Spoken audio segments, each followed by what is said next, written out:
Hello everyone. Navyug SSC पर आपका स्वागत है। जैसा कि आपको पता है, हमारी एक पीवाईक्यू की सीरीज चल रही है। इस पीवाईक्यू की सीरीज में मैं आपको 2021 से लेकर 2025 तक जितने भी एसएससी सीजीएल के अंदर क्वेश्चन पूछे गए थे वो करवा रहा हूँ। सबसे पहले हमने सब्जेक्ट उठाया था हिस्ट्री। हिस्ट्री के अंदर 2021 से 25 तक के जितने भी क्वेश्चन थे वो लगभग 400 से 500 के करीब क्वेश्चन थे। वो मैंने आपको 14 क्लासेज में ख़त्म कराए। मैंने सिर्फ आपको क्वेश्चन आंसर नहीं कराए हैं, आप जाकर देखिए मैंने आपको कितने डिटेल में कितने अच्छे से करवाया है। सेकंड थिंग, हमने उठाया polity sorry EDM and phrase. EDM and phrase जो लगभग 300 के नियर अबाउट है वो मैंने आपको 5 क्लासेज में करवाई। ये सिर्फ मैंने आपको ये नहीं रटवा दी, इनके पीछे ओरिजिन क्या था, इनकी उत्पत्ति कैसे हुई, उस प्रकार से मैंने आपको कराया है। अब हमने सब्जेक्ट उठा रखा है पॉलिटी। पॉलिटी के अंदर मैं आपको 2021 के जितने भी क्वेश्चन थे वो करवा चुका हूँ, 2022 के करवा चुका हूँ। अब स्टार्ट कर रहे हैं 2023। 2023 के अंदर लगभग 76 क्वेश्चन पूछे गए थे और 76 क्वेश्चन को हमने 3 पार्ट्स में डिवाइड किया है। अब देखो, पॉलिटी के अंदर ये नहीं है कि मैंने आपको क्वेश्चन आंसर करवा दिए। मैं क्या करता हूँ, मान लो मौलिक कर्तव्य से रिलेटेड क्वेश्चन आ गया तो मैं मौलिक कर्तव्य आपको साथ साथ पूरा पढ़ा देता हूँ, ताकि आगे कोई भी मौलिक कर्तव्य से क्वेश्चन आए तो वहां से हो जाएगा। लेकिन इसके लिए आपको क्या करना होगा, आपको 2021 से जो स्टार्टिंग है ना वहां से वीडियो देखनी स्टार्ट करनी पड़ेगी। 21 के 2 पार्ट, 22 के 2 पार्ट, फिर 23 के पहले पार्ट में आए, ताकि आपको मौलिक कर्तव्य जो सीक्वेंस में मैं कराते आ रहा हूँ आप आराम से कर सकें। तो चलो बिना किसी देरी के आज की क्लास स्टार्ट करते हैं। तो पहला क्वेश्चन पढ़िए, और इसकी पीडीएफ है वो आपको मेरे टेलीग्राम चैनल पर मिल जाएगी, नवयुग एसएससी पर। उसका लिंक आपको कमेंट्स में मिल जाएगा और डिस्क्रिप्शन में मिल जाएगा, या आप सीधा नवयुग एसएससी सर्च कर लीजिए, मिल जाएगा आपको। भारतीय संविधान के निम्नलिखित में से कौन सा अनुच्छेद नागरिकता से संबंधित है? तो आप सभी को पता है अनुच्छेद 5 से 11 है। तो चलो इसको मैं आपको थोड़ा सा डिटेल में करवा देता हूँ, पूरी नागरिकता को ही करवा देता हूँ। थोड़ा सा समय लगेगा लेकिन आगे समय नहीं लगेगा अगर नागरिकता का कोई क्वेश्चन आया तो। नेक्स्ट स्लाइड पे चलते हैं। देखो, पार्ट 2 जो हमारा है वो किससे संबंधित है, सिटीजनशिप नागरिकता से। इसके अंदर आर्टिकल 5 से 11 तक है। आर्टिकल 5 क्या कहता है कि संविधान लागू होने पर भारत का नागरिक कौन होगा। 26 जनवरी 1950 को संविधान लागू हुआ था, उस समय भारत का नागरिक कौन होगा। 26 जनवरी 1950 को जिस व्यक्ति का स्थायी निवास भारत में था, स्थायी निवास भारत में था, वह भारतीय होगा। ये कहता है आर्टिकल 5। ओके, जो व्यक्ति भारत में रह रहा था वो भारतीय होगा। अब आता है आर्टिकल 6। आर्टिकल 6 क्या कहता है, पाकिस्तान से, पाकिस्तान से भारत आने वाले, आने वाले वाले लोगों की नागरिकता के बारे में बताता है कौन, आर्टिकल 6। लोगों की नागरिकता के बारे में कौन बताता है, आर्टिकल 6।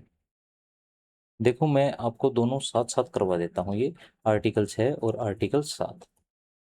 आर्टिकल 7, आर्टिकल 7 क्या कहता है, भारत से पाकिस्तान जाने वाले, पाकिस्तान जाने वाले, जाने वालों की नागरिकता।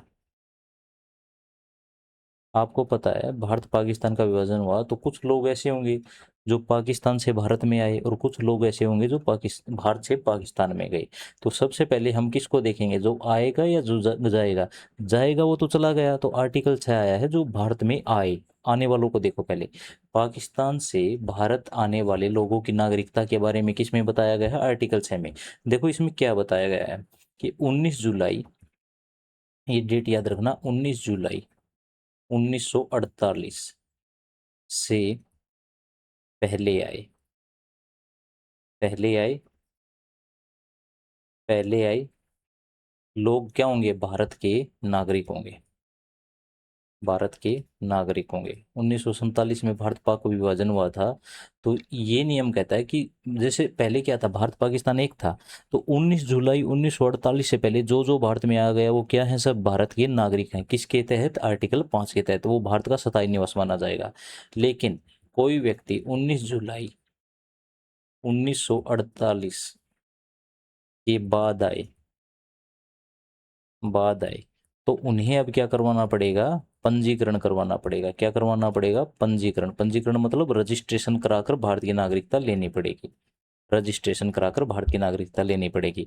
तो आर्टिकल 6 किसके बारे में बताता है, जो लोग पाकिस्तान से भारत में आए, जो लोग 19 जुलाई 1948 से पहले आ गए वो भारत के नागरिक हैं, लेकिन जो लोग 19 जुलाई 1948 के बाद आएंगे उन्हें रजिस्ट्रेशन कराकर भारत की नागरिकता लेनी होगी। आर्टिकल 7 क्या कहता है, भारत से पाकिस्तान जाने वाले लोगों की नागरिकता। जो व्यक्ति भारत छोड़कर पाकिस्तान चला गया उसकी वह भारत का नागरिक, जाने वाले लोगों की नागरिकता, मतलब बाहर से पाकिस्तान चला गया मतलब वह भारतीय का नागरिक नहीं होगा, भारत का नागरिक नहीं होगा। छोड़कर ही चला गया वो क्या भारत का नागरिक होगा, नहीं होगा, नागरिक नहीं होगा, नहीं होगा। लेकिन देखो कोई व्यक्ति है जो भारत से पाकिस्तान चला गया और उसे समझ आ गई, उसे पाकिस्तान के आगे की हालातों का पता चल गया कि पाकिस्तान में तो मुश्किल है, और वो वापस भारत में आता है, वो वापस भारत में आता है, तो अपवाद है उसे, जो व्यक्ति देखो इंडिया से कहाँ गया, पाकिस्तान, और पाकिस्तान से वापस कहाँ आ जाए, इंडिया के अंदर, इंडिया के अंदर आ जाए, तो उसे सरकार से अनुमति, जैसे परमिट, जैसे उसे परमिट लेना पड़ेगा, परमिट ऑफ रीसेटलमेंट, कि मैं दोबारा सेटलमेंट करना चाहता हूँ, दोबारा रीसेटलमेंट करना चाहता हूँ अपने देश में, लेकर वापस भारत आया तो उसे परमिट ऑफ रीसेटलमेंट लेकर नागरिकता मिल जाएगी। ओके, तो 5 6 7 हो गए। चलें आगे, नेक्स्ट। अच्छा, समझ गए होगे 5 6 7 आराम से। नेक्स्ट स्लाइड ले लेते हैं। अब आता है आर्टिकल 8। आर्टिकल 8 क्या कहता है, आर्टिकल 8 क्या कहता है, विदेश में रहने वाले भारतीय मूल के लोगों की नागरिकता, विदेश में रहने वाले भारतीय मूल के लोगों की नागरिकता। अब ये क्या है, देखो अगर कोई व्यक्ति है, भारतीय मूल का मतलब क्या हुआ, उसकी जड़ें भारत के अंदर है, मतलब उसके माता पिता दादा दादी भारत में रहते थे, मतलब माता पिता रहते थे या ये दादा दादी रहते थे, तो वो भारतीय मूल का होगा। किसका होगा, भारतीय मूल का होगा। तो जो विदेश में रहता है ना भारतीय मूल के लोग, उनके लिए नागरिकता का क्या प्रावधान है, वो दूतावास, दूतावास समझते हो क्या, एम्बेसी में जाकर रजिस्ट्रेशन कराकर, पंजीकरण कराकर, पंजीकरण करवा कर क्या प्राप्त कर सकते हैं, नागरिकता प्राप्त कर सकते हैं, नागरिकता प्राप्त कर सकते हैं। अब आते हैं आर्टिकल 9 पे। किस पे आते हैं, आर्टिकल 9। आर्टिकल 9, नो निलंबन, नो निलंबन याद रखना, विदेशी नागरिकता, विदेशी नागरिकता लेने पर, लेने पर भारतीय नागरिकता का क्या हो जाएगा, भारतीय नागरिकता निलंबित हो जाएगी, खत्म हो जाएगी, भारतीय नागरिकता खत्म। अगर कोई व्यक्ति विदेशी नागरिकता ले लेता है तो भारत की नागरिकता क्या हो जाएगी, खत्म, क्योंकि भारत में क्या है, एकल नागरिकता है, क्या है, एकल नागरिकता। और एकल नागरिकता का जो कॉन्सेप्ट है वो हमने कहाँ से लिया है, यूके से लिया है। कहाँ से लिया है, यूके से लिया है। अब आता है आर्टिकल 10। क्या आता है, आर्टिकल 10। आर्टिकल 10 क्या कहता है, नागरिकता बनी रहेगी, नागरिकता बनी रहेगी। इसका अब क्या मतलब हुआ, देखो अगर आप एक बार भारत के नागरिक बन गए तो ये नागरिकता बनी रहेगी। अगर संसद कोई कानून बनाकर कुछ अलग फंडा निकाल दे तो बात अलग है, वरना आपकी नागरिकता को कोई नहीं छीन सकता, नागरिकता जो की तो बनी रहेगी। आर्टिकल 11। आर्टिकल 11 क्या कहता है,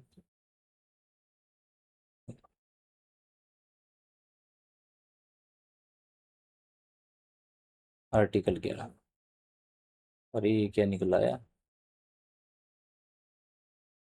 संसद की शक्ति, अरे भाई सॉरी, ये तो कुछ और ही आ गया। आर्टिकल 11 कहता है संसद की शक्ति, संसद की शक्ति मतलब संसद को नागरिकता से संबंधित से संबंधित कानून बनाने का अधिकार है। कानून बनाने का अधिकार है। अब इसका एग्जाम्पल क्या है? नागरिकता अधिनियम 1955 आर्टिकल 11 के तहत बनाया गया था। नागरिकता, मैं कराऊंगा, 2 मिनट दो, शांति रखो। अधिनियम 1955 और एक है सी को ए 2019 जो बहुत विवाद हुआ था। समझ गए? चलो एक बार आर्टिकल सारे रिवाइज करवा देता हूँ। पार्ट 2 है नागरिकता से संबंधित 5 से 11। आर्टिकल 5 कहता है कि संविधान लागू होने के समय भारत का नागरिक कौन होगा। जैसे ही 26 जनवरी 1950 को संविधान लागू हुआ तो जो व्यक्ति भारत में स्थायी निवास कर रहे थे वो सभी क्या हैं? भारत के नागरिक हैं। आर्टिकल 6 कहता है पाकिस्तान से भारत आए लोगों की नागरिकता। जो व्यक्ति 19 जुलाई 1948 से पहले तो भारत में आ गया ना, 19 जुलाई 1948 से पहले आ गए भारत में पाकिस्तान से, तो भारत के नागरिक हैं। लेकिन जो व्यक्ति 19 जुलाई 1948 के बाद आए उन्हें रजिस्ट्रेशन कराना होगा। आर्टिकल 7 क्या कहता है? भारत से पाकिस्तान जाने वाले लोगों की नागरिकता। जो व्यक्ति भारत से पाकिस्तान चले गए तो वो भारत के नागरिक नहीं रहे, लेकिन अपवाद है, अगर वो इंडिया से पाकिस्तान चले गए, पाकिस्तान से वापस आ गए तो उन्हें परमिट ऑफ रीसेटलमेंट लेना होगा सरकार से नागरिकता प्राप्त करने के लिए। आर्टिकल 8 क्या कहता है? विदेश में रहने वाले भारतीय मूल का मतलब क्या है? उसकी जड़ें भारत से जुड़ी हो, माता पिता दादा दादी कोई भारत में हो तो भारतीय दूतावास में जाकर पंजीकरण कराकर नागरिकता ले सकता है। आर्टिकल 9 क्या कहता है? विदेशी नागरिकता ले लिया आपने तो भारतीय नागरिकता क्या हो जाएगा? निलंबन। और ये जो कंसेप्ट है ये एकल नागरिकता कहलाता है, ये हमने लिया है यूके से। आर्टिकल 10 कहता है नागरिकता बनी रहेगी, अगर संसद कोई कानून बना दे अलग से कुछ ऐसा कर दे तो बात अलग है, वरना नागरिकता, अगर आप एक बार भारत के नागरिक हो गए तो आप भारत के नागरिक रहेंगे। आर्टिकल 11 क्या कहता है? कि संसद के पास शक्ति है, वो नागरिकता से संबंधित कानून बना सकता है। नागरिकता अधिनियम 1955 आर्टिकल 11 के तहत बनाया गया है और CAA 2019 इसी के तहत बनाया गया है। किसके तहत? आर्टिकल 11 के तहत। अब मैं आपको फटाफट ये और करवा देता हूँ ये क्या चीजें हैं। देखो सबसे पहले है नागरिकता अधिनियम। नागरिकता अधिनियम 1955 के अनुसार भारत में 5 तरीके से नागरिकताएं प्राप्त की जाती हैं। सबसे पहली है जन्म से। जन्म से जिस व्यक्ति का जन्म भारत में हुआ है वो है भारत का क्या होगा? नागरिक होगा। ओके। दूसरी बात क्या है?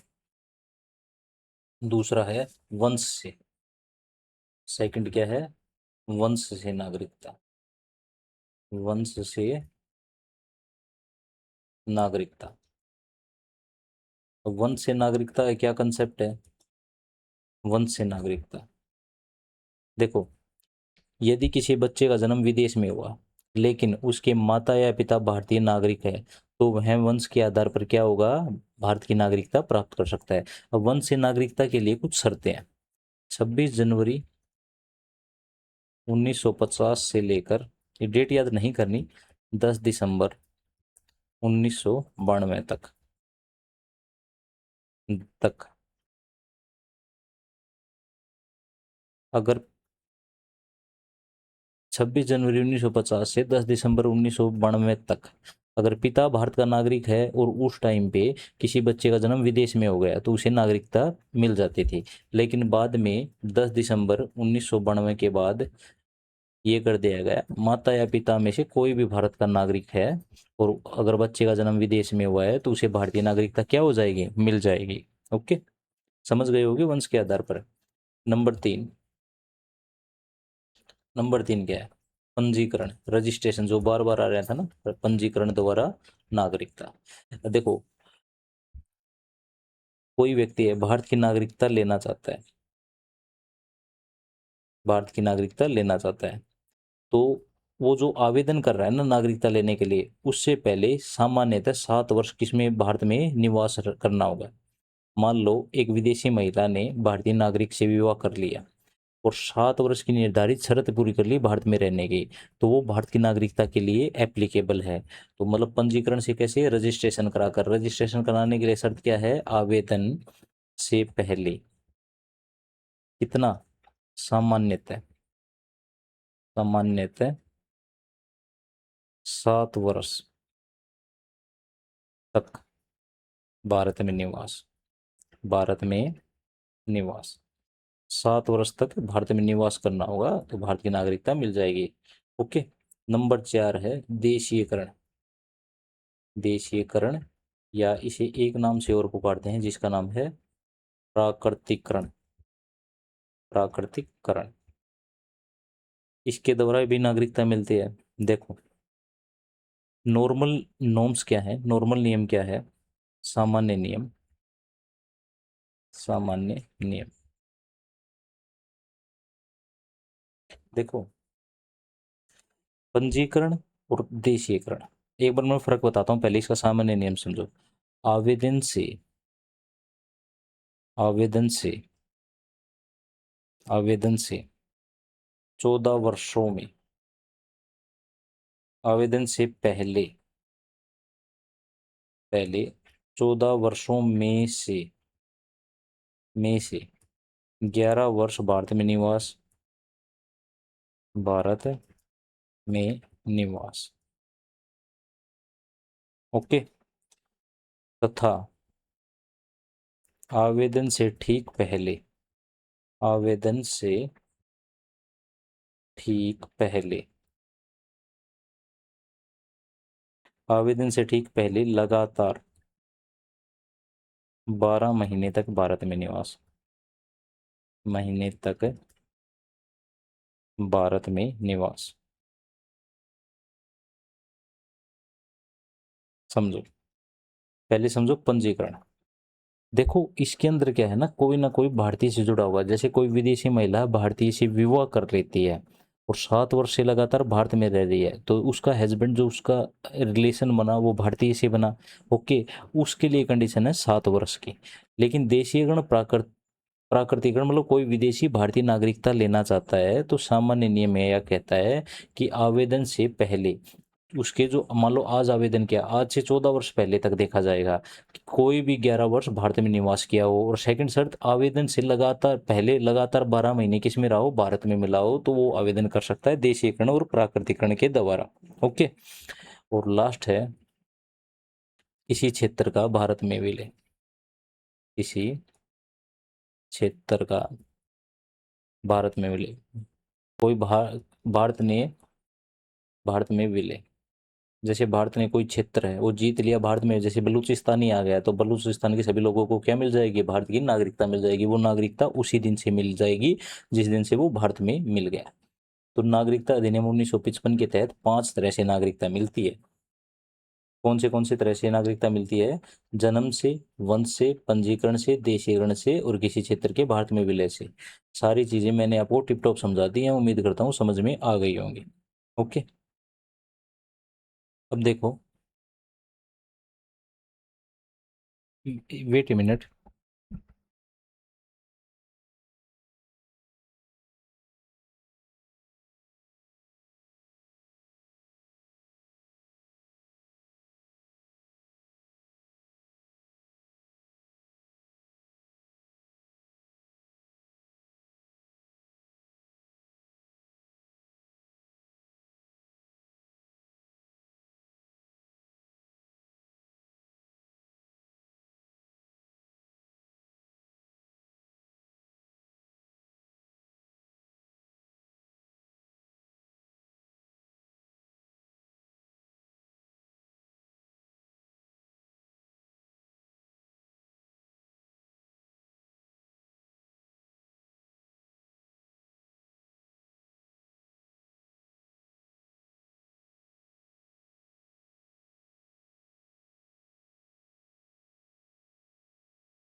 अरे सॉरी, सॉरी, मैं पढ़ा रहा था, बोल रहा था, माइक की आवाज़ देखा बंद है। चलो एक स्लाइड और लेते हैं नागरिकता वाले में, और नागरिकता को ख़त्म कर देंगे।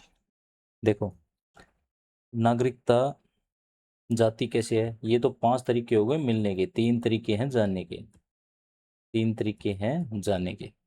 एक तो है खुद त्याग कर दे, स्वतः है त्याग कर दे, स्वतः त्याग कर दी, छोड़ दी, स्वतः त्याग।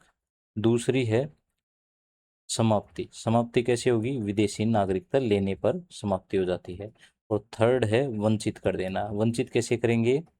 सरकार द्वारा छीन ली जाए, सरकार द्वारा छीन ली जाए, द्वारा छीन ली जाए। ओके, तो ये 3 तरीके हैं, त्याग, समाप्ति और वंचित। इन 3 तरीकों से नागरिकता चली जाती है। अब है एक नागरिकता संशोधन अधिनियम 2019। अब ये क्या है, ध्यान से सुनना, इससे मैं आपकी एक बात और क्लियर कराऊंगा।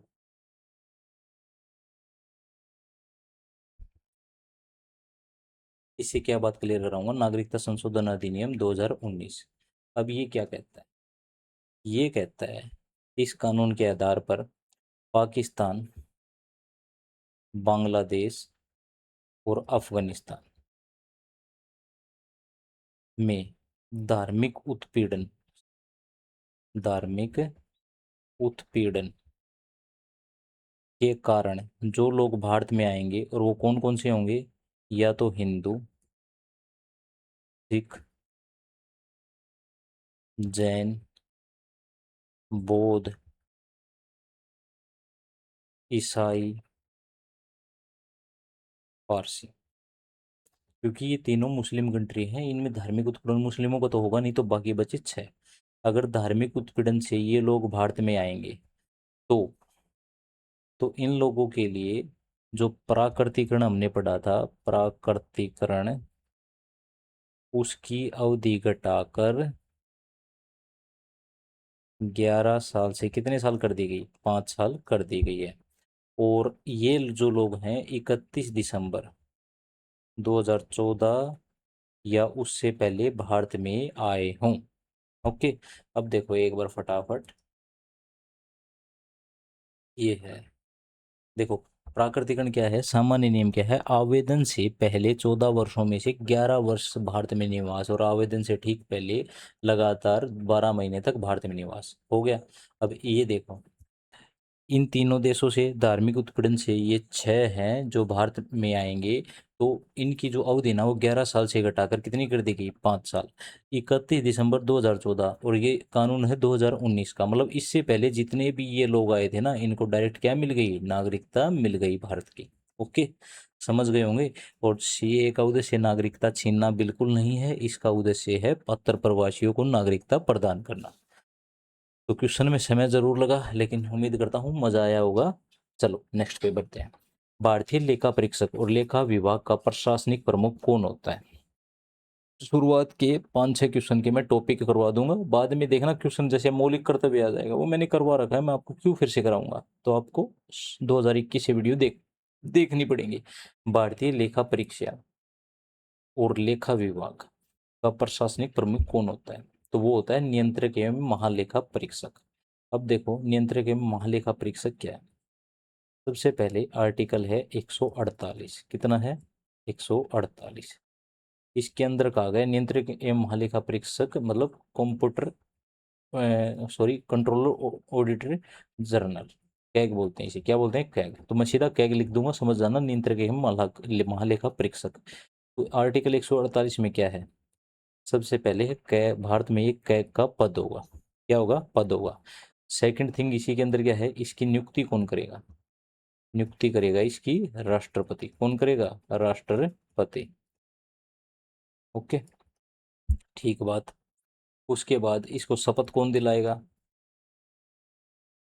हम नियुक्ति करेगा तो शपथ भी दिलाएगा। उसके बाद इस इसे हटाना आसान नहीं है, इसे हटाने की जो प्रक्रिया है ना, हटाने की जो प्रक्रिया है वो क्या है? जो सुप्रीम कोर्ट के जज को हटाने की जो प्रक्रिया है ना, वही है इसको हटाने की प्रक्रिया। प्रक्रिया। तो आर्टिकल 148 नॉर्मली पूछता आपसे एग्जाम में क्या है कि आर्टिकल 148 क्या है, नियंत्रक एवं महालेखा परीक्षक का पद है। जो कैग होता है इसकी नियुक्ति करता है राष्ट्रपति, शपथ भी राष्ट्रपति दिलाता है, और हटाने की प्रक्रिया सुप्रीम कोर्ट के जज के बराबर होती है। ये है आर्टिकल 148 डिटेल में। ओके। बाकी एग्जाम में पूछता है आर्टिकल 148 कैग का पद नियंत्रक एवं महालेखा परीक्षक। अब देखो इससे संबंधित 3-4 आर्टिकल है, मैं आपको करवाई देता हूँ। आर्टिकल 148 हो गया। आर्टिकल 149, 149 कहता है कि कैग के क्या कार्य हैं उसके बारे में बताओ। तो कैग के कार्य क्या है, देखो समझो। केंद्र और राज्य सरकारी विभाग, सरकारी विभाग और सरकारी कंपनियां, सरकारी कंपनियां या सार्वजनिक उपक्रम, सार्वजनिक उपक्रम मतलब सब कुछ जो सरकारी है, सेंटर हो चाहे स्टेट हो चाहे सरकारी विभाग हो चाहे सरकारी कंपनियां या सार्वजनिक उपक्रम हो, इनके खातों की जांच करना, खातों की जांच करना, खातों की जांच करना। ऑडिट का मतलब क्या होता है, खत जांच करना, खर्च सही हो रहा है या नहीं, जांच करना। या इन मैं आपको सब सिंपल शब्दों में कहूँ तो ये सभी सरकारी पैसे का यूज करते हैं। उस सरकारी पैसे का कहीं दुरुपयोग तो नहीं हो रहा, उसका सही उपयोग होता है, उसकी जांच कौन करता है, कैग करता है। कौन करता है, कैग करता है। आ गया होगा समझ में। अब चलते हम आर्टिकल 148, 149, 150 भी कैग से रिलेटेड है। 150 क्या है, देखो जो सेंट्रल गवर्नमेंट होती है ना, सेंट्रल गवर्नमेंट और स्टेट गवर्नमेंट, वो बनाते हैं अपने अकाउंट्स, खाते बनाते हैं वो। और उन अकाउंट्स का एक फॉर्मेट होता है जो कौन डिसाइड करता है, प्रेसिडेंट। कौन डिसाइड करता है, राष्ट्रपति डिसाइड करता है कि आप इस फॉर्मेट में अपने अकाउंट बनाएंगे। और राष्ट्रपति किसकी सलाह से डिसाइड करता है, कैग की सलाह से, नियंत्रक एवं महालेखा परीक्षक की सलाह से ये राष्ट्रपति डिसाइड करता है कि सेंट्रल और स्टेट गवर्नमेंट अपने अकाउंट किस फॉर्मेट में बनाएंगी। आर्टिकल 151 क्या कहता है, कैग जो है ना, वो जो ऑडिट की रिपोर्ट है ना, ऑडिट की रिपोर्ट जो खातों के ऑडिट की रिपोर्ट है, वो किसको देता है, राष्ट्रपति को देता है। और राष्ट्रपति उसको कहाँ पर पेश करता है, संसद में पेश करता है। कहाँ पेश करता है, संसद में पेश करता है। ओके, समझ गए होगे। तो चलो, टैक्स से संबंधित सारे आर्टिकल हो गए। भारतीय लेखा परीक्षा और लेखा विभाग का प्रशासनिक प्रमुख कौन होता है, नियंत्रक एवं महालेखा परीक्षक। इसका पद है आर्टिकल 148 के अंदर। नियुक्ति राष्ट्रपति, शपथ राष्ट्रपति, हटाने की प्रक्रिया सुप्रीम कोर्ट के जज के बराबर। आर्टिकल 149 में इसका क्या बताया गया है, कार्य क्या क्या है। जितना भी सरकारी पैसा यूज हो रहा है, सेंटर स्टेट सरकारी विभाग किसी के भी द्वारा, उसके खातों की जांच करना कि वो कहीं धन का दुरुपयोग तो नहीं कर रहा है।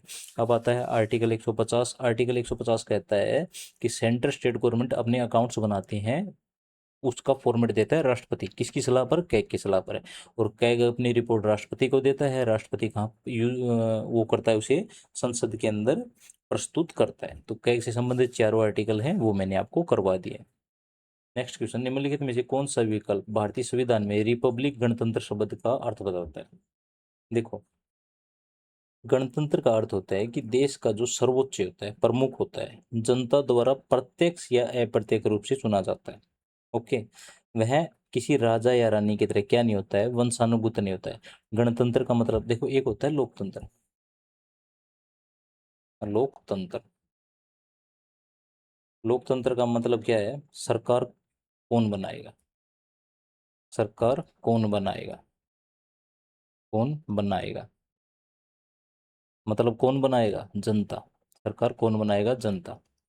एक होता है गणतंत्र, गणतंत्र, गणतंत्र का मतलब क्या होता है कि देश का प्रमुख कैसे बनेगा, देश का प्रमुख मतलब देश का हेड कैसे बनेगा, कैसे बनेगा मतलब किस प्रकार बनेगा, मतलब चुनाव से बनेगा, वंशानुगत पद नहीं है। ये दो बातें हैं।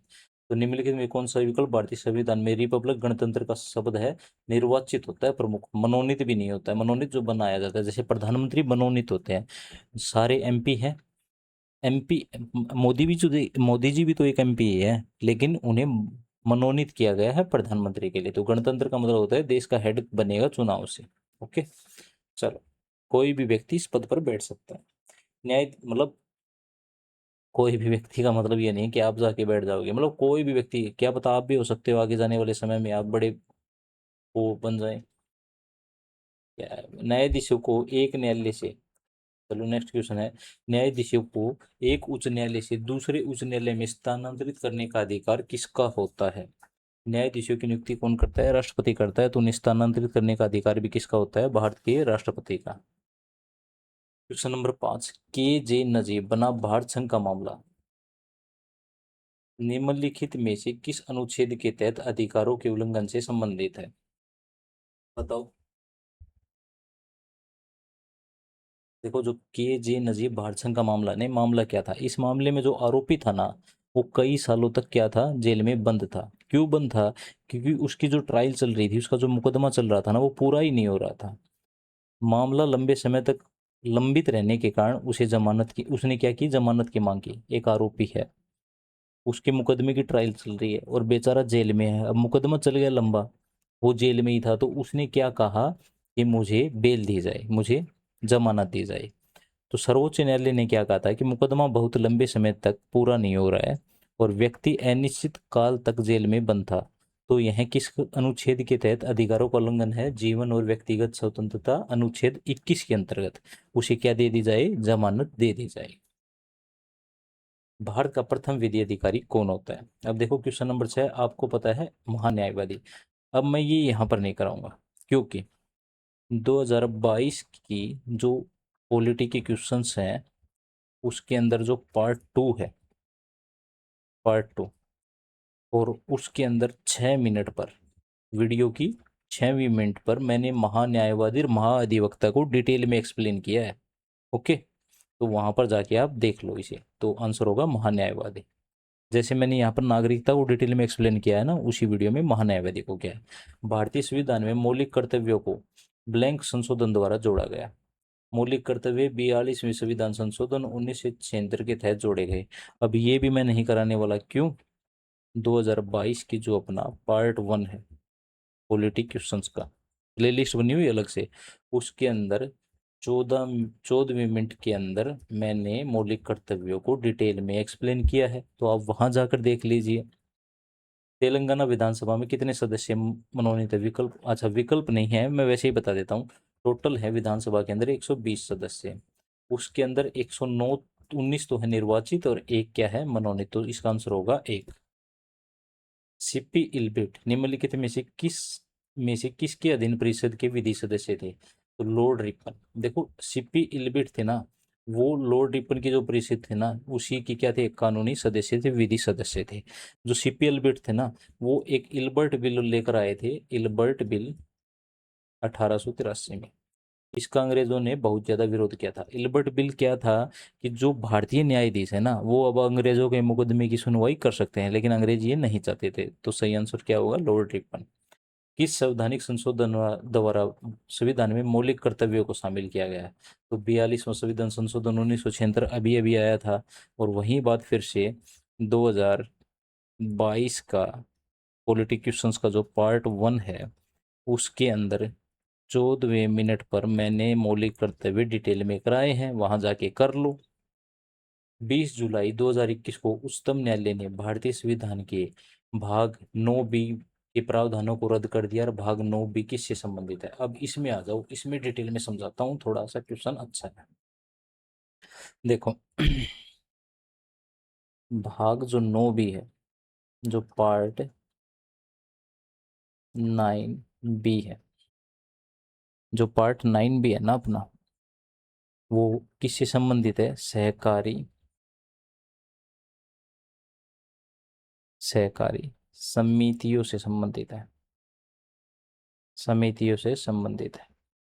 ओके, अब देखो सहकारी समिति क्या होती है।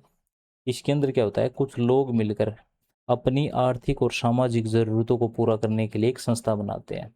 सहकारी समिति के अंदर कुछ लोग मिल जाएंगे और वो अपनी ही आर्थिक, पैसे की और सामाजिक समस्याओं को पूरा करने के लिए समितियां बनाते हैं।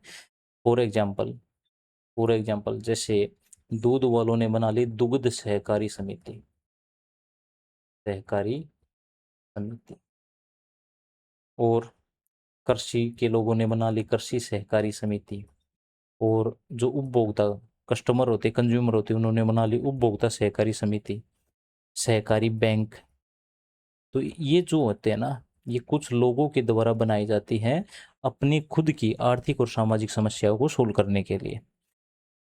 इन चलो अब देखो पार्ट 9 भी, जो ये पार्ट 9 भी है ना, सहकारी समितियां, इनको भारतीय संविधान में कब जोड़ा गया? इनको जोड़ा गया था 97वें कॉन्स्टिट्यूशनल अमेंडमेंट, 97वें संविधान संशोधन 2011 के द्वारा। लागू कब हुआ था? ये लागू हुआ था 15 फरवरी 2012 के अंदर। ओके, इसके तहत देखो, जो सहकारी समिति है ना, पहले तो ये समझो सहकारी समिति क्या है, कुछ लोगों के द्वारा अपनी आर्थिक और सामाजिक जरूरतें पूरा करने के लिए क्या बनाई जाती है? समितियां बनाई जाती हैं। अब जो दुग्ध सहकारी समिति, कृषि सहकारी समिति, उपभोक्ता सहकारी समिति, सहकारी बैंक, ये बनाई गई है और ये मतलब कुछ सहकारी समिति है। अब पार्ट 9 भी मतलब सहकारी समितियों को संवैधानिक दर्जा कब मिला? 97वें संविधान संशोधन 2011 के तहत लागू हुई 15 फरवरी 2012 को। इसके तहत जो आर्टिकल्स दिए गए ना, आर्टिकल्स वो थे 243 जेड एच से 243 जेड टी तक आर्टिकल जोड़े गए। इसके उद्देश्य क्या था? जो सहकारी समितियां है ना, वो अधिक लोकतांत्रिक हो जाएं, उन्हें संवैधानिक दर्जा मिल जाए, पारदर्शी हो जाएं, इसलिए जोड़े गए थे। लेकिन 20 जुलाई की तारीख आती है, कब? 2021 के अंदर सुप्रीम कोर्ट ये कहता है कि जो सहकारी समितियां है ना, जो सहकारी समितियां हैं, सहकारी समितियां हैं, ये विषय किसका है? राज्य सूची का विषय है। किसका विषय है? राज्य सूची का विषय है। इसके अंदर संसद ऐसे नहीं सीधा कानून बना दे। अगर सहकारी समितियों को संवैधानिक करना है तो ये राज्य सूची का विषय है, तो आप क्या करो, इसे संसद से तो पास करो ही करो।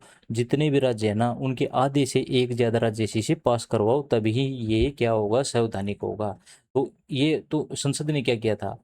सिर्फ संसद से पास किया था, राज्यों से पास ही नहीं करवाया था। तो 20 जुलाई 1921 को जो ये आर्टिकल था, ये जो आर्टिकल्स थे, ये जो संशोधन था, ये जो सहकारी समितियों को संवैधानिक दर्जा दिया गया था, वो क्या कर दिया गया? रद्द कर दिया गया। ओके, अब देखो 73वां संशोधन और 74वां संविधान संशोधन, इसके अंदर है पंचायतें, इसके अंदर नगर पालिका, इसके अंदर आर्टिकल हैं 243 से लेकर 243 ओ तक। इसके अंदर आर्टिकल हैं 243 पी से 243 जेड जी तक। इससे आगे के आर्टिकल इसमें जोड़े गए थे, लेकिन सुप्रीम कोर्ट ने इसे क्या असावधानिक घोषित कर दिया। और ये जो 73 और 74 वाली बात है ना, मैंने इतने अच्छे से डिटेल में 2022 के जो क्वेश्चन कराए हैं पार्ट 1 के अंदर, आपको 34 मिनट पर ये चीजें देखने को मिलेंगी। समझ गए होगे? चलो क्वेश्चन का आंसर दो। 20 जुलाई न्यायालय ने भाग 9 के कुछ प्रावधानों को रद्द कर दिया। भाग 9 किससे संबंधित है? सहकारी समितियों से संबंधित है। अब देखो, जो सहकारी समिति एक स्टेट से ज्यादा स्टेटों में थे, उन पर ये जो कानून है ना, ये लागू नहीं हुआ। ये एक स्टेट वाले की बात है। इसके अंदर संसद ने कानून बनाकर इनको संवैधानिक जामा पहना दिया है। लेकिन ये जो सब्जेक्ट है, जो ये विषय है, ये किसका है? राज्य सूची का है। तो सुप्रीम कोर्ट ने कहा कि आधे राज्यों से भी तो पास कराओ इसे लागू करने से पहले। अब क्वेश्चन नंबर 12, प्रारूपण समिति ने भारतीय संविधान का पहला प्रारूप कब प्रकाशित किया? देखो, प्रारूपण समिति, ड्राफ्टिंग समिति क्या होती है? उसका काम था संविधान सभा थी, संविधान सभा द्वारा कुछ निर्णय लिए गए, उन्हें कानूनी भाषा में लिखकर संविधान का संविधान का अंतिम मसौदा तैयार करना था। क्या करना था? अंतिम मसौदा तैयार करना था। क्या करना था? अंतिम मसौदा तैयार करना था। संविधान सभा ने जो निर्णय लिए थे उन्हें कानूनी भाषा में बदलकर संविधान का अंतिम मसौदा तैयार करना कार्य किसका था? प्रारूपण समिति या ड्राफ्टिंग कमेटी का। ओके। तो सबसे पहले इन्होंने मसौदा तैयार कर लोगों के सामने और संविधान सभा के सामने पेश किया था जनवरी 1948 में फर्स्ट टाइम, ताकि संविधान सभा ने उसको पढ़ा, उसमें अपने कुछ सुझाव दिए, कुछ सुझाव लोगों ने भी दिए। तो इसके अंदर चेंज करके जो सेकंड प्रेजेंट किया गया था वो किया गया था अक्टूबर 1948 को। अंतिम जो दूसरा मसौदा या जो अंतिम मसौदा था, तो पहला प्रारूप कब प्रकाशित किया गया?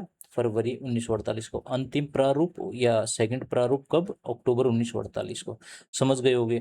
अब मैं आपको फटाफट एक दो बातें बता ही देता हूँ। अब आए हैं तो ड्राफ्टिंग अरे भाई सॉरी सॉरी सॉरी, क्या हो गया ये?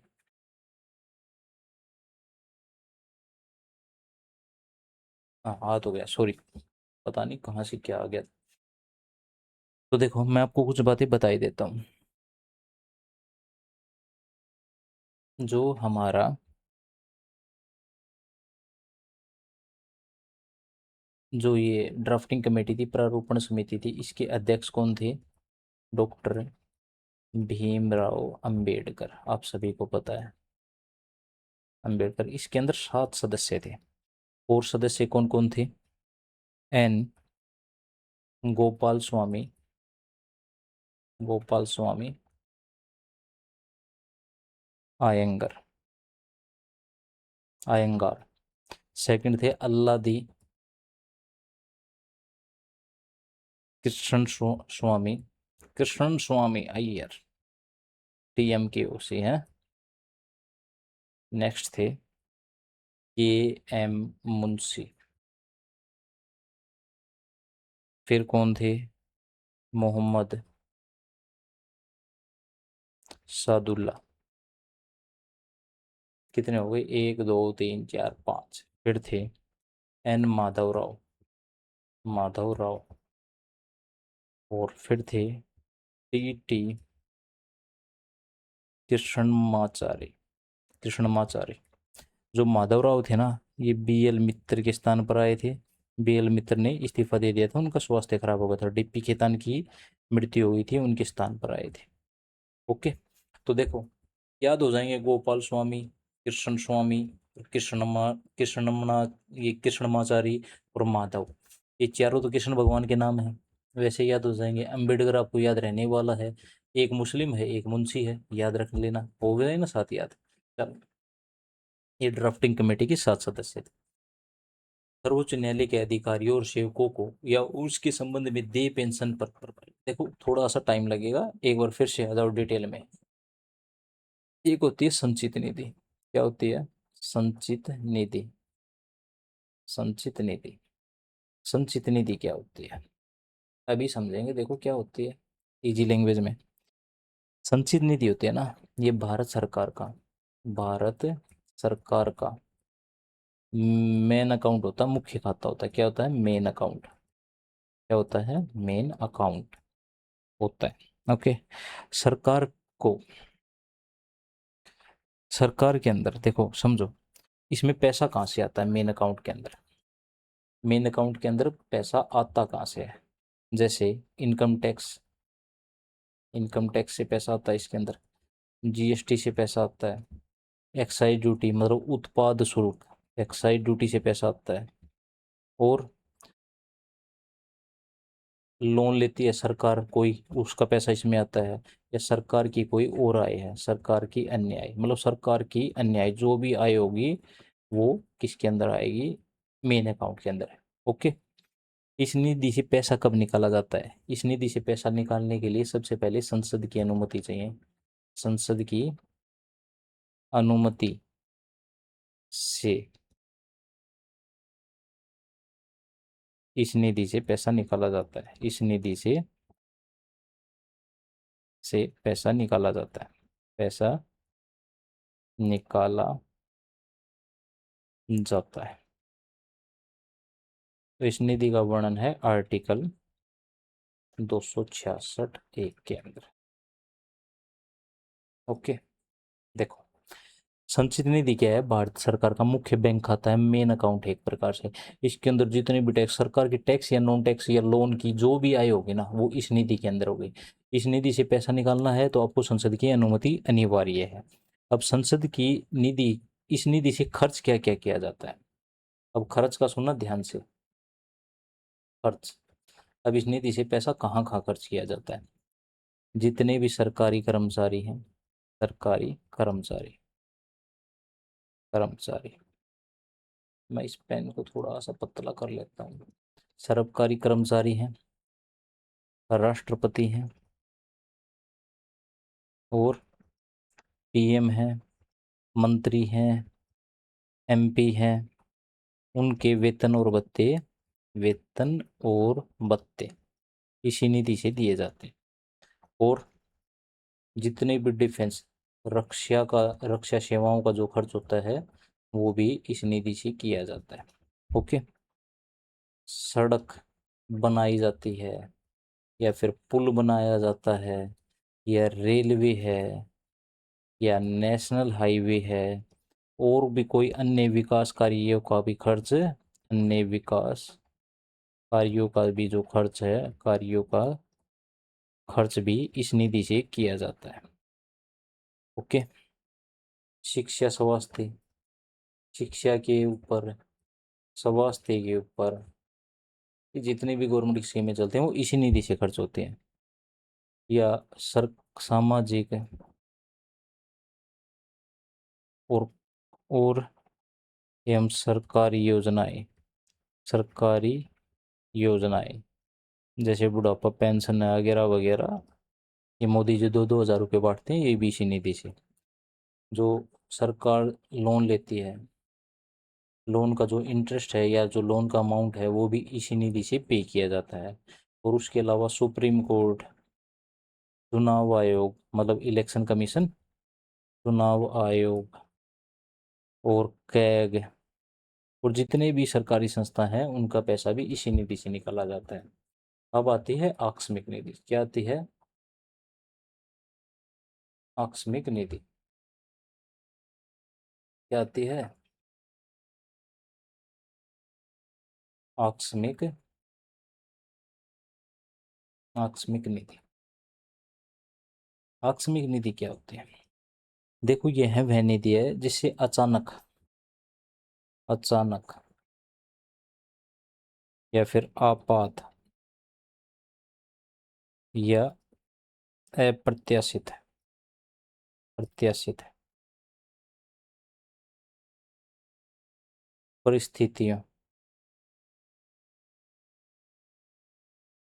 में तुरंत पैसा दिया जाता है, तुरंत पैसा दिया जाता है। आकस्मिक निधि के अंदर क्या होता है, पैसा इसके अंदर होता है पहले से रिजर्व करके रखते हैं, अचानक कोई भी आपदा आ जाए, संचित निधि से इसमें ट्रांसफर किया जाता है पैसा। लेकिन ये है ना, इसमें क्या होता है, जैसे पहले ये समझो, कोई भी अचानक आपदा आ गई, जैसे बाढ़ आ गई, भूकंप आ गया, या फिर युद्ध छिड़ गया,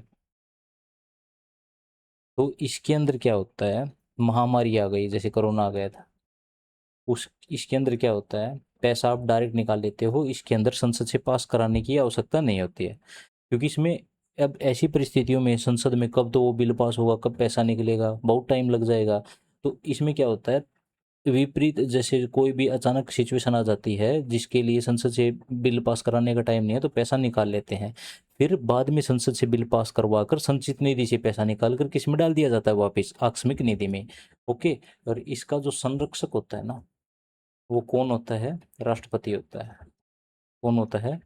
राष्ट्रपति होता है। ओके, और मतलब यूज तो सरकार ही करती है, लेकिन वो राष्ट्रपति के नाम पर यूज करती है। तो आर्टिकल 267 ए के अंदर इसका वर्णन है। ओके, समझ गए होगे। चलते हैं नेक्स्ट। पहले तो इसी क्वेश्चन का बताओ। सर्वोच्च न्यायालय के अधिकारियों, सेवकों या उनके संबंध में देय पेंशन खालिस्तान पर प्रभारित की जाती है, भारत की संचित नीति पर। आ गया होगा समझ में, बताया था, देखो कहाँ है। आओ, नेक्स्ट स्लाइड क्यों नहीं आ रही? देखो, सुप्रीम कोर्ट, चुनाव आयोग, सब खर्चा इसी से होता है। इसमें तो सिर्फ विपरीत परिस्थितियों के लिए। अब ये क्वेश्चन पढ़ो, क्वेश्चन नंबर 14। क्वेश्चन नंबर 14 क्या कहता है कि भारतीय संविधान की तीनों सूचियों के संबंध में केंद्र राज्यों के संबंध में निम्नलिखित में से कौन सा कथन सही है? ए क्या कहता है? ए कहता है कि वे विषय जो तीनों सूचियों में से किसी में भी शामिल नहीं है अवशिष्ट शक्तियां कहलाती हैं और उन पर कानून बनाने का अधिकार केंद्र को होता है। बिल्कुल सही बात है, मतलब अवशिष्ट शक्तियां कहलाती हैं, सही बात है। यदि संघ सूची और राज्य सूची के बीच में विरोध हो तो पहले वाला प्रभावी माना जाएगा। पहले वाला मतलब क्या है इसका? संघ सूची वाला प्रभावी माना जाएगा। ओके, सही बात है। जब संसद दो या दो से अधिक राज्यों के अनुरोध पर कोई कानून बनाती है तो संसद द्वारा राज्य सूची पर बनाया गया वह कानून सभी राज्यों पर लागू नहीं, उन दोनों ही राज्यों पर या जितने राज्यों ने बनाए उन्हीं पर तो लागू होगा। तो इसका सही आंसर होगा केवल ए और बी। अब देखो, संघ सूची होती है, संघ संघ सूची, राज्य सूची और समवर्ती सूची। समवर्ती सूची, इसके अंदर 100 विषय दिए गए हैं, इसके अंदर 61 दिए गए हैं और इसके अंदर 52 दिए गए हैं। इसके अंदर ओनली सेंटर कानून बनाता है, इसके अंदर राज्य कानून बनाता है, इसके अंदर दोनों कानून बना सकते हैं। अगर विवाद हो गया तो किसका कानून माना जाएगा? संघ का। अब देखो समझो, जैसे स्कूल है, शिक्षा है, शिक्षा के ऊपर वो समवर्ती सूची का विषय है क्योंकि उस पर राज्य भी कानून बना सकता है और संघ भी। पुलिस है, पुलिस राज्य सूची का विषय है, उस राज्य की, उस वो राज्य की, और जो राज्य है वहीं उस पर कानून बनाएगा। संघ, संघ की बात करें हम तो जैसे मान लो डिफेंस है, डिफेंस पर राज्य थोड़े ना कानून बनाए, कौन बनाएगा? संघ ही बनाएगा। समझ गए होगे। चलो नेक्स्ट क्वेश्चन पे मूव करते हैं। निम्नलिखित में से किस समिति से वर्ष मौलिक कर्तव्यों को? सवर्ण सिंह समिति। अब फिर से बता देता हूँ, 2022 की जो वीडियो है उसका पार्ट 1 के अंदर 14वें मिनट के अंदर मैंने मौलिक कर्तव्य डिटेल में कराए हैं, जाके देख लो। मौलिक कर्तव्य भारतीय संविधान के भाग 3 में नहीं रखा गया क्योंकि भाग 3, देखो भाग 3 में नहीं रखा गया। मौलिक कर्तव्य जो है ना, आपको फॉलो करने चाहिए। मौलिक कर्तव्य क्या होते हैं? जो नागरिकों के कर्तव्य हैं, जो हम लोगों के कर्तव्य हैं, हमें फॉलो करने चाहिए। अगर नहीं करेंगे तो उसमें कोई वो नहीं है कि कुछ परले आ जाएगी, हमें कोई सजा हो जाएगी। लेकिन मौलिक जो अधिकार, भाग 3 में क्या है? मौलिक अधिकार। अगर ये लागू नहीं होते, आप इसके लिए कहाँ जा सकते हैं? कोर्ट में। तो भाग 3 में क्यों नहीं रखा गया? क्योंकि भाग 3 वाद योग्य है। ओके, मौलिक कर्तव्य वाद योग्य नहीं है, आप इनके खिलाफ, उनके लिए कोर्ट में नहीं जा सकते। कोई मौलिक कर्तव्य नहीं मानता है तो अच्छी बात है, नहीं मानता तो को नहीं मानता। 28 जून 2021 को उच्चतम न्यायालय ने किस मामले में माना कि विकलांग व्यक्तियों को भारतीय संविधान 1950 के अनुच्छेद 16(4) के तहत पदोन्नति में आरक्षण का अधिकार है? तो देखो, ये मामला था केरल राज्य और बनाम लिस्मा जोसेफ का। अब मैं आपको बताता हूँ, जो 14 से लेकर 18 तक मौलिक अधिकार है, समानता का अधिकार, समानता का अधिकार है, समानता का अधिकार है। ओके, और ये मैंने करवाया है आपको 2022 की जो पार्ट 2 की वीडियो है उसके अंदर 38 मिनट पर ये मैंने समानता का अधिकार पूरा समझाया है। लेकिन मैं बता देता हूँ आपको, आर्टिकल 16 क्या कहता है? आर्टिकल 16 कहता है सरकारी नौकरी में समान अवसर। सरकारी नौकरी में, नौकरी में सबको क्या मिलना चाहिए? समान अवसर, समान अवसर। ओके, एक है आर्टिकल 16 का ही सब आर्टिकल है, आर्टिकल 16 4A। आर्टिकल 16 4, आर्टिकल 16 4 क्या कहता है? ये तो कहता है जो बैकवर्ड क्लास है, पिछड़े वर्ग है, उनको आरक्षण दे सकता है राज्य या सेंट्रल गवर्नमेंट सरकारी नौकरी में। और 16 4 A क्या कहता है? 16 4 A कहता है कि SC ST को प्रमोशन में भी क्या मिलेगा? आरक्षण मिलेगा। क्या मिलेगा? आरक्षण मिलेगा। तो जो 16 4 है ना, पदोन्नति में आरक्षण का अधिकार, ये सही है। तो बता दिया मैंने आपको, केरल राज्य बनाम लिस्मा जोसेफ। इसमें क्या था?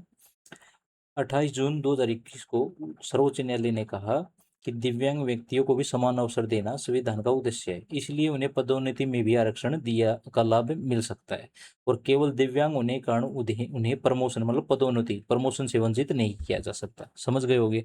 अब मैं आपको ये 3 हो रहे हैं, बता दूं क्या? इंदिरा साहनी, चलो वैसे ही बोल के बता देता हूँ, सुन लेना एक बार फटाफट। इंदिरा साहनी बनाम भारत संघ, ये जो था ना, मैं एक बार इसको इरेज कर दूं। अच्छा, ये भी बड़ा हो जाता है क्या?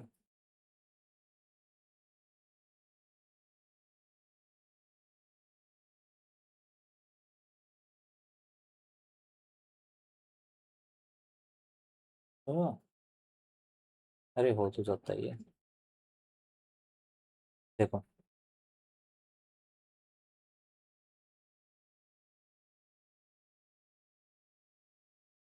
वेट मिनट, इरेज कर ही देते हैं, थोड़ा सा बेचारा कम चल रहा है। चल, समझो। इंदिरा साहनी बनाम भारत संघ, इसमें क्या कहा था? यह मंडल आयोग मामला बोला जाता है, मंडल आयोग मामला। इसके अंदर क्या कहा था? इसके अंदर जो ओबीसी है ना, उनको 50% आरक्षण और क्रीमी लेयर का सिद्धांत दिया गया था। क्रीमी लेयर, और सॉरी, ओबीसी और 50, ओबीसी आरक्षण और 50% आरक्षण, अलग अलग बातें हैं। देखो, अ, इंदिरा साहनी बनाम भारत संघ का जो मामला है, इसे मंडल आयोग मामला कहा जाता है। इसमें ओबीसी के आरक्षण की बात कही गई और ये कहा गया कि 50% से ऊपर हमारे देश में आरक्षण नहीं होना चाहिए, और क्रीमी लेयर का भी जो सिद्धांत था वो इसी में दिया गया था। ओके। फिर है केरल राज्य बनाम केरल राज्य बनाम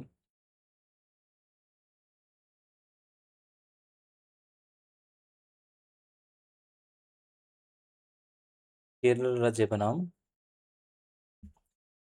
बनाम, ये हुआ था 1992 के अंदर। कब हुआ था? 1992 के अंदर। केरल राज्य बनाम एन एम थॉमस, ये कब हुआ था? 1976। कब हुआ था? 1976। इसमें क्या था? यह मामला क्या था? सरकारी सेवाओं में समानता और आरक्षण से संबंधित था। इसमें अनुच्छेद 16 की व्यापक व्याख्या की गई। देखो, इसमें अनुच्छेद 16 है ना, अनुच्छेद 16 अगर आप, मैंने जो बताया था कहाँ पर जाके पढ़िए, 38 मिनट कुछ ऐसा बताया था, वहां पर जाके पढ़ोगे ना, तो आपका पता चलेगा कि 16 के अंदर आरक्षण की बातें डिटेल में बता रखी हैं, तो इसी के तहत व्याख्या की गई थी।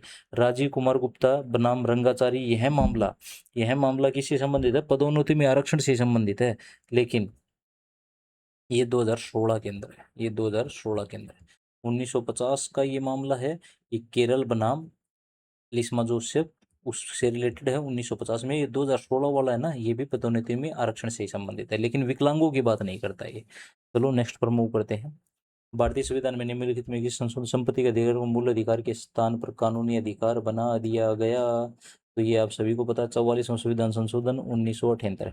मैं आपको इसका पार्ट 3 आएगा, उसके अंदर 42वां और 44वां संविधान संशोधन डिटेल में कराऊंगा, क्योंकि बार बार क्वेश्चन आते हैं।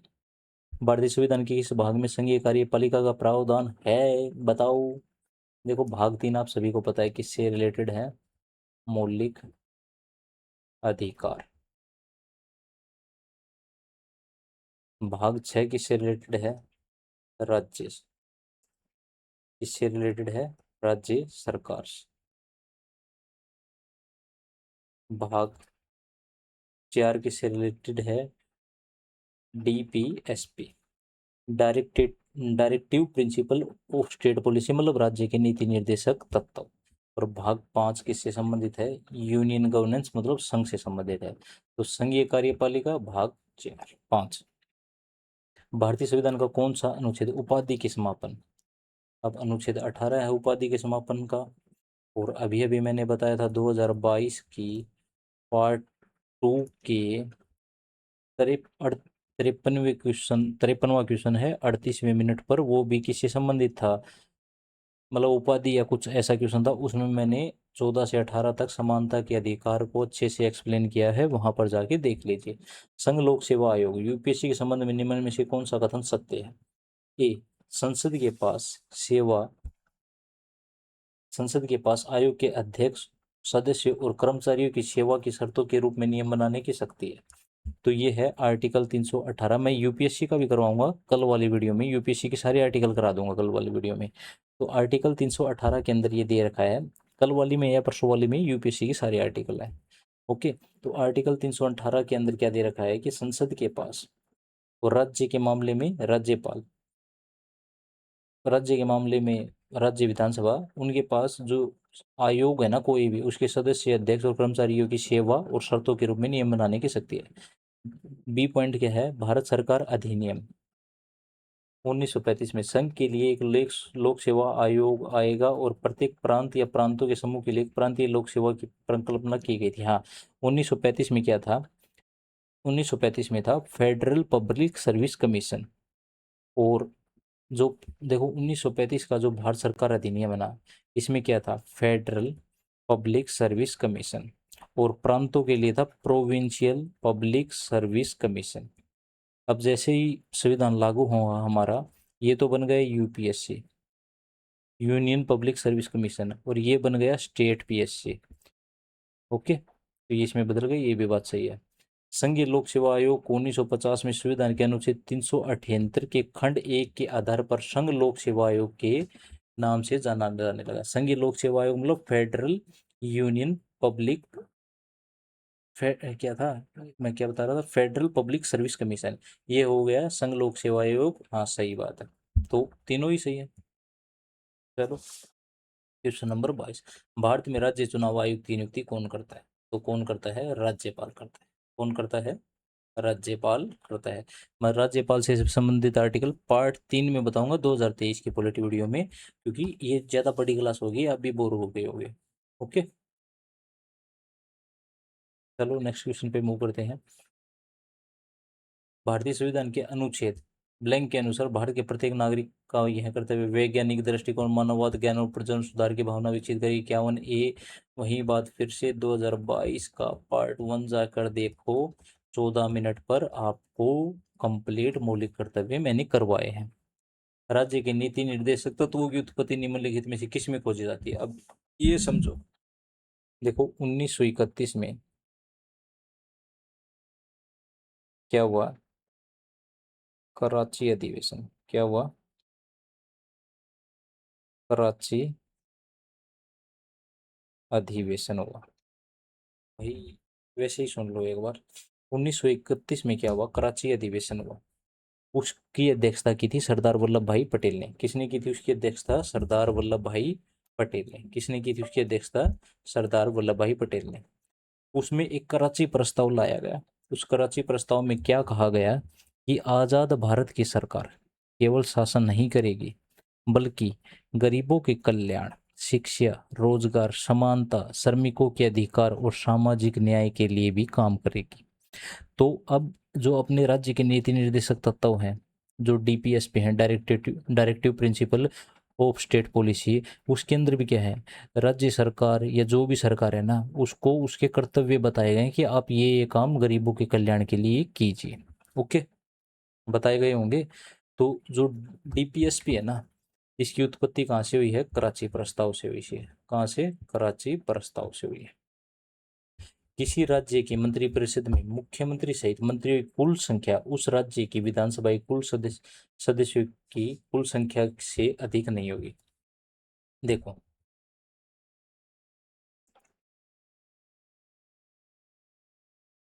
अनुच्छेद है हमारा 164